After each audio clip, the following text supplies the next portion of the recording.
Hello students, आज हम communication के कुछ बेसिक फॉर्म्स पर बात करेंगे। बेसिक फॉर्म्स मोस्टली 4 टाइप के होते हैं: वर्बल, नॉन वर्बल, रिटन और ऑडियो विजुअल। वर्बल और नॉन वर्बल हमने कल देख लिए थे। आज हम बात करेंगे रिटन कम्युनिकेशन और ऑडियो विजुअल की। तो चलिए रिटन कम्युनिकेशन होता क्या है उसके बारे में पढ़ लेते हैं। रिटन कम्युनिकेशन के अंतर्गत विचारों का आदान प्रदान मुंह से बोलने की अपेक्षा, मुंह से बोला नहीं जाता है, उसकी अपेक्षा लिखकर अगर आप रिसीवर तक अपने आइडियाज, अपनी इंफॉर्मेशन, अपने फैक्ट्स को पहुंचाते हो तो वो आपका फॉर्म कौन सा होगा? Written communication. रिटन कम्युनिकेशन में जब भी आप कोई भी इंफॉर्मेशन हो, चाहे या फिर कोई भी आपका फैक्ट हो या कोई भी आपकी फीलिंग हो, अगर आप उसको रिटन फॉर्म में रिसीवर तक पहुंचाते हो तो वो आपका होगा रिटन कम्युनिकेशन। लिखित संदेश वहन करते समय इस बात का पूरा ध्यान रखा जाना चाहिए, जो संदेश प्रेषित किया गया है, मतलब जो मैसेज भेजा गया है, वो कभी भी अपना जो ओरिजिन फॉर्म है उसको नहीं बदले। जैसा सेंडर ने भेजा है वैसा ही सेंडर ने मैसेज भेजा, एक सेकेंड, सेंडर ने मैसेज भेजा वैसा ही रिसीवर तक पहुंचना चाहिए। इसके अंतर्गत किसी भी बात को घुमा फिरा कर नहीं किया जाना चाहिए। यदि आवश्यकता हो तो हम उस लिखे गए जो भी हमारा डॉक्यूमेंट है, जो भी हमारा पेपर है, उस पर हम अपने डायग्राम और चार्ट को भी अटैच कर सकते हैं ताकि जो रिसीवर है उसको इजीली हमारा मैसेज समझ आ सके।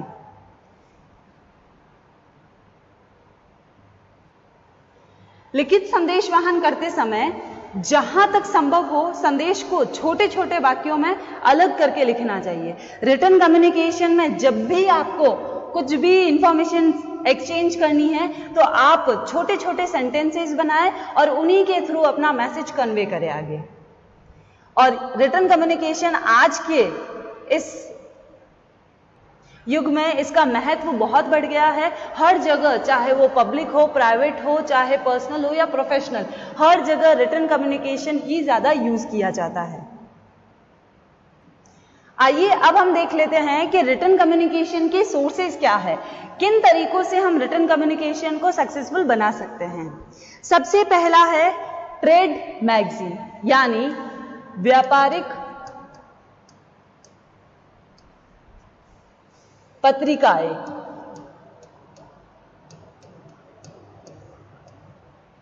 व्यापारिक पत्रिकाएं यानी कि इसमें प्रकाशित लेखों से कर्मचारियों के नाना प्रकार की सूचनाएं प्राप्त हो जाती है। इससे जो भी आपके बिजनेस में हलचल हो रही है उसका हर व्यक्ति को या फिर हर रिसीवर को इंफॉर्मेशन मिल जाती है। सेकेंड है हमारी ऑर्गेनाइजेशन बुक। कर्मचारियों के लिए सूचनाएं और डायरेक्शन प्रोवाइड करती है, ये डायरेक्ट करती है कि आपको किस तरह से काम करना है इस कंपनी में। फिर है हमारा ऑर्गेनाइजेशन स्केड्यूल, कि समस्त संस्था के कर्मचारियों के मध्य उत्तरदायित्व की प्रकृति एवं सीमा तथा उसके पारस्परिक संबंधों का निर्धारण करने के लिए ऑर्गेनाइजेशन स्केड्यूल को बनाया जाता है।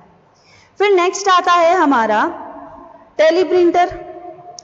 इंटरनल और एक्सटर्नल दोनों टाइप के अगर आपको कम्युनिकेशन करने हैं तो आप टेलीप्रिंटर का यूज कर सकते हैं।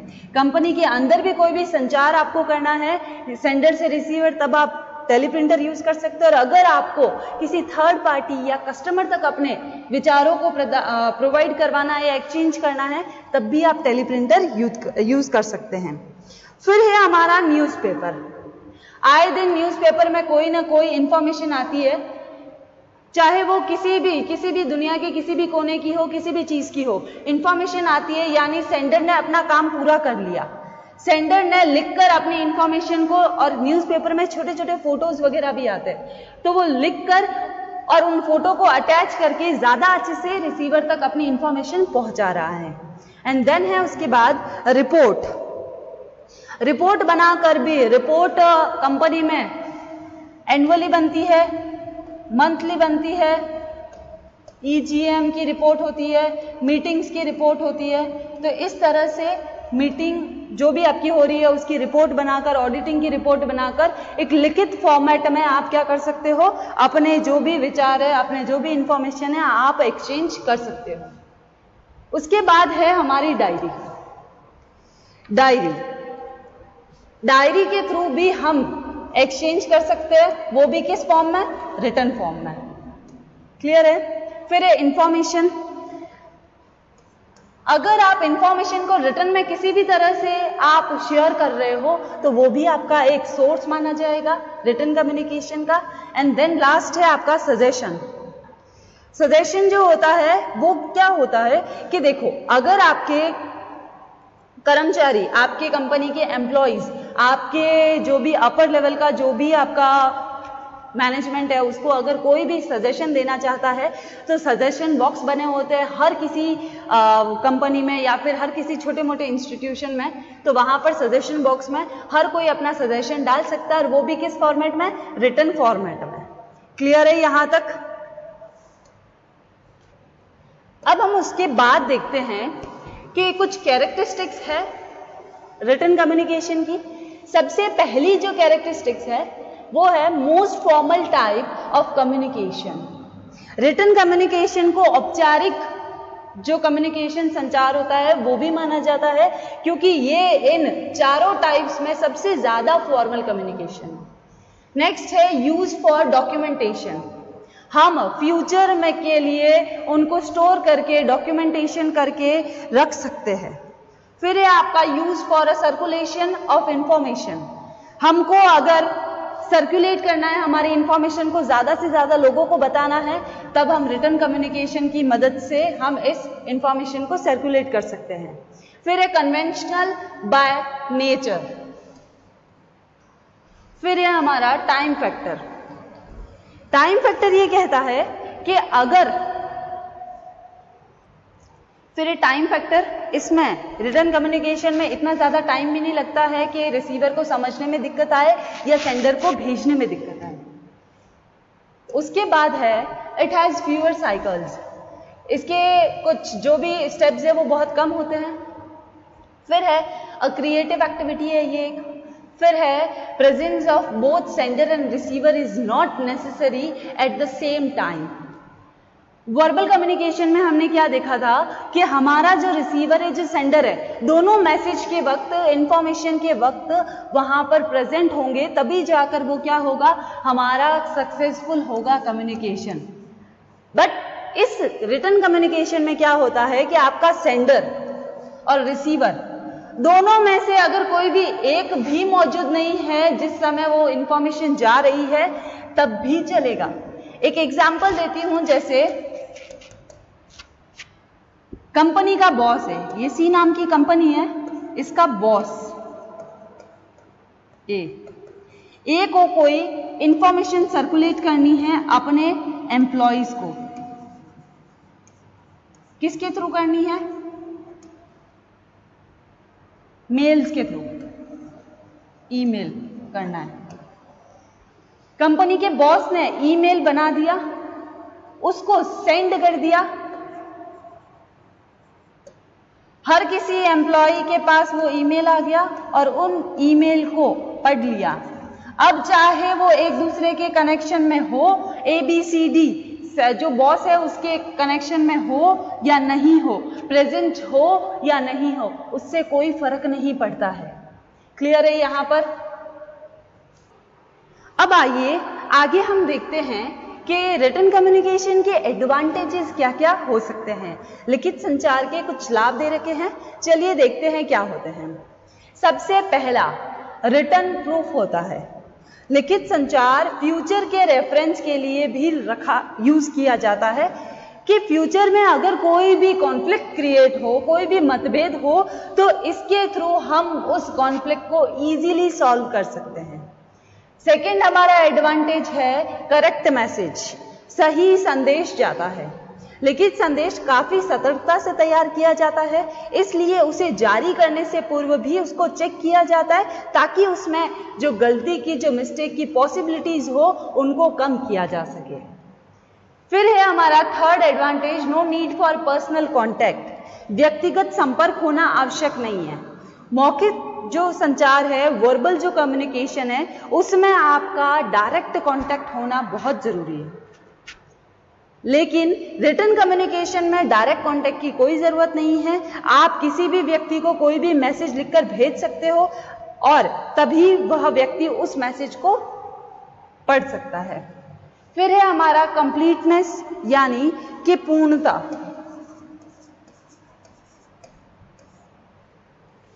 लिखित संदेश चूंकि काफी सूझबूझ से लिखा जाता है, इसलिए सभी बातें उसमें सम्मिलित की जाती है और वो कंप्लीट माना जाता है। उसके बाद है हमारा इकोनॉमिकल, कम खर्चीला। जो लिखित संचार होता है वो कम खर्चीला माना जाता है। ये एक इसका एडवांटेज है कि ये संदेश प्राप्त करने वाले व्यक्ति दूरी पर भी है तो भी वो एक नाम मात्र पोस्ट का या फिर आपका स्पीड का कोई भी खर्चा उठाकर वो अपने संदेश को प्राप्तकर्ता तक पहुंचा सकते हैं। फिर लास्ट है आपका information to many at one time. कई व्यक्तियों को एक साथ इंफॉर्मेशन भेज सकते हैं, अलग अलग जगह पर रहते हैं और वो एक ही टाइम पर अगर एक ही इंफॉर्मेशन उनको कलेक्ट हो रही है तो वो सिर्फ और सिर्फ रिटन कम्युनिकेशन के थ्रू ही हो सकती है। इसलिए रिटन कम्युनिकेशन बहुत इंपॉर्टेंट है, बहुत यूजफुल है। अब देखिए कि किसी भी पहलू के दो नजरिए होते हैं, दो एस्पेक्ट्स होते हैं। एडवांटेजेस है तो कुछ डिसएडवांटेज भी होंगे। आइए अब हम इसके कुछ डिफेक्ट्स देख लेते हैं, डिसएडवांटेज देख लेते हैं कि लिखित संचार में भी इतने एडवांटेजेस होने के बाद कुछ दोष दे रखे हैं। चलिए स्टार्ट करते हैं। सबसे पहला, वेस्टेज ऑफ टाइम, समय का अपव्यय होता है। मौखिक संचार की अपेक्षा ये पद्धति समय का अधिक अपव्यय करती है। संदेश को लिखने और अधिकारियों के हस्ताक्षर कराने में काफी जो टाइम होता है वो हम वेस्ट कर देते हैं। सबसे पहला डिफेक्ट। सेकेंड है हमारा हाई कॉस्ट, यानी कि मौखिक संचार की अपेक्षा ये पद्धति अधिक खर्चीली है। जैसे इसमें खर्चा किस बात का आता है? पेपर, पेन, इंक, इन तरह, या फिर जो भी मैसेज टाइप कर रहा है, मैसेज बना रहा है, उसकी सैलरी, ये सारी चीजें कंपनी पर एक तरह का खर्चा है और जिससे कंपनी को काफी ज्यादा एक्सपेंस करना पड़ता है। फिर है हमारा लैक ऑफ सिक्रेसी, गोपनीयता। मौखिक संचार की अपेक्षा इस पद्धति में गोपनीयता का अभाव पाया जाता है। लिखित संदेश चूंकि अनेक कर्मचारियों के हाथों में से गुजरता है, जैसे एमडी से गया, जनरल मैनेजर से गया, सुपरवाइजर, देन उसके बाद वो एम्प्लॉयज तक पहुंचता है। यानी कि बहुत हाथों से गुजरने के बाद उसमें सिक्रेसी समाप्त हो जाती है, उसमें गोपनीयता समाप्त हो जाती है। एंड लास्ट वन है नॉट सूटेबल इन इमरजेंसी। आपातकाल की स्थिति में ये जो मेथड है, ये जो फॉर्म है वो सूटेबल नहीं है, क्योंकि आपातकाल की स्थिति में अगर इमरजेंसी है तो वो वर्बल कम्युनिकेशन का सहारा लेगा, न कि रिटन कम्युनिकेशन का। क्लियर है यहां तक?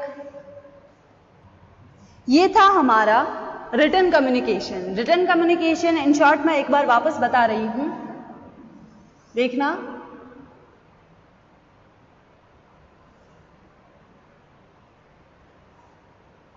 रिटन कम्युनिकेशन का मतलब यही है कि आप कोई भी मैसेज अगर इंफॉर्मेशन एक्सचेंज कर रहे हो तो वो बोलकर या फिर सिंबॉलिक तरीके से नहीं करके आप क्या करते हो, उस मैसेज को लिख देते हो और लिखकर सेंडर से रिसीवर तक वो पहुंचा देते हो।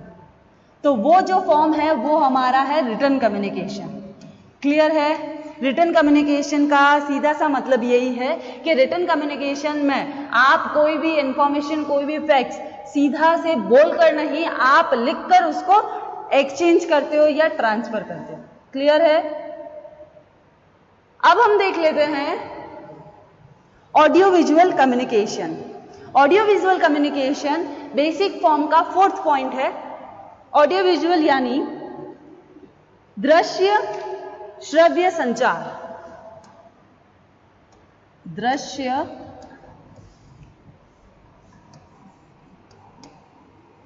श्रव्य संचार।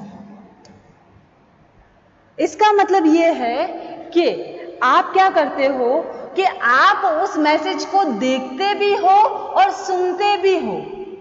रिटन में हम सिर्फ लिखते हैं, ओरल में हम सिर्फ बोलते हैं, पर ऑडियो विजुअल कम्युनिकेशन में हम देखते भी और सुनते भी हैं।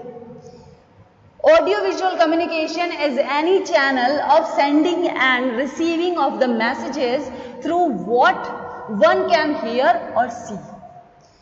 श्रव्य दृश्य संचार संदेश भेजने और प्राप्त करने के कोई भी माध्यम है जिसे कोई सुन या देख सकता है। The channel is very common form and the largest form of the communication in all aspect of life. Channel ये जो कम्युनिकेशन का फॉर्म है वो बहुत ही आम है और जीवन के सभी एस्पेक्ट में इसका बहुत बड़ा रोल है। हर किसी चीज में, चाहे वो एड फिल्म्स हो, चाहे वो कोई भी मॉरल स्टोरी हो, जब तक हम उस चीज को देखते हैं, उस चीज को सुनते हैं, हमको ज्यादा इफेक्ट करता है। क्लियर है? इसके बाद audiovisual communication will always help those with poor capacity to read or write as a mean of communication। कि जो व्यक्ति कमजोर क्षमता वाले हैं, जिनको पढ़ने में और लिखने में दिक्कत आती है, वो जो पढ़ नहीं सकते ठीक से या लिख नहीं सकते, वो ऑडियो विजुअल की मदद से अपनी इंफॉर्मेशन को भेज सकते हैं।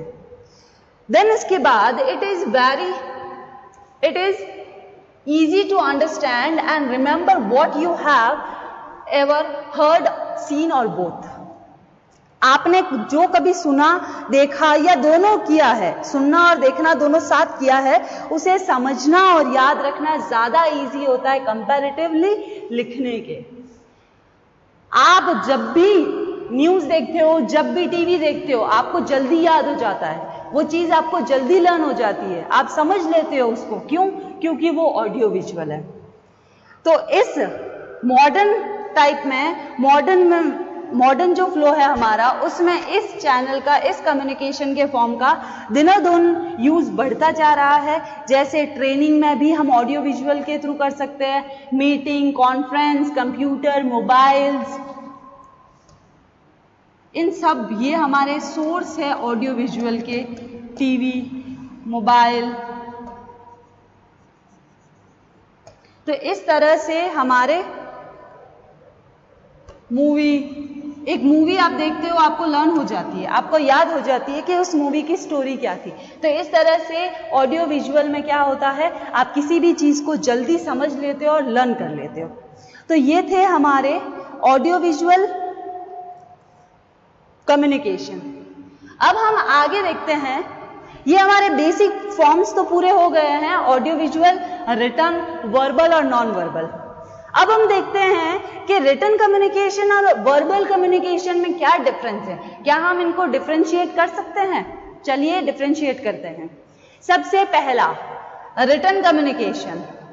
रिकॉर्ड्स होते हैं रिटन कम्युनिकेशन में, परमानेंट रिकॉर्ड बना सकते हैं, पर वर्बल कम्युनिकेशन में किसी भी तरह का हम कोई परमानेंट रिकॉर्ड नहीं बना सकते, क्योंकि मुंह से बोला जाता है वो, और रिटन कम्युनिकेशन लिखा जाता है। देन उसके बाद इसकी कॉस्ट, रिटन कम्युनिकेशन की कॉस्ट हाई आती है, जबकि वर्बल की थोड़ी सी कम आती है। रिलायबिलिटी, मोस्ट रिलायबल कौन सा है? Written communication. विश्वसनीय कौन सा है? Written communication. और थोड़ा सा कम रिलायबल, क्योंकि हम मुंह से बोलकर कभी भी कुछ भी गलत चीज, गलत इंफॉर्मेशन को भी सर्कुलेट कर देते हैं, तो इसलिए वो रिलायबल कम माना जाता है, नहीं होता है। फिर है हमारा फ्लेक्सिबिलिटी। रिटन कम्युनिकेशन फ्लेक्सिबल नहीं होता है। एक बार अगर आपने कोई चीज लिख ली है, टाइप कर ली है, उसके बाद आप उसमें ज्यादा चेंजेस नहीं कर सकते, जबकि वर्बल कम्युनिकेशन में बहुत फ्लेक्सिबल होता है, क्योंकि एक बार अगर आपने बात बोल ली, आपको अगर वो कोई गलत भी लग रही है तो आप उसको क्विकली चेंज कर सकते हो। फिर है लीगलिटी। लीगल एविडेंस होता है रिटन कम्युनिकेशन में, जो भी हमने लिखा है, जो भी हमने फॉर्मेट इंफॉर्मेशन का सेंड किया है, उसको हम लीगल एविडेंस के तौर पर यूज कर सकते हैं। और वर्बल कम्युनिकेशन में नॉट, हम उस वर्बल कम्युनिकेशन को एज ए लीगल एविडेंस पेश नहीं कर सकते। उसके बाद लास्ट है हमारा फीडबैक। रिटन कम्युनिकेशन में इमीडिएट फीडबैक जरूरी नहीं है। आपने कोई भी मेल या कोई भी मैसेज रिटन में आज भेजा है तो आप वो चाहे तो 2 दिन बाद, जो भी टाइम लिमिट है उस तक दे सकता है, इमीडिएट जरूरत नहीं है। पर वर्बल कम्युनिकेशन में वी नीड इमीडिएट फीडबैक्स। हमको जिस टाइम हमने मैसेज को थ्रू किया है उसी टाइम हमको क्या चाहिए, फीडबैक चाहिए। तो ये थे हमारे बेसिक फॉर्म्स कम्युनिकेशन के, वर्बल, नॉन वर्बल, रिटन और ऑडियो विजुअल। अभी हमने देखा रिटन कम्युनिकेशन और ओरल कम्युनिकेशन में डिफरेंस देख लिया। क्लियर है यहाँ तक? आज की क्लास हम यही खत्म करते हैं। Thank you.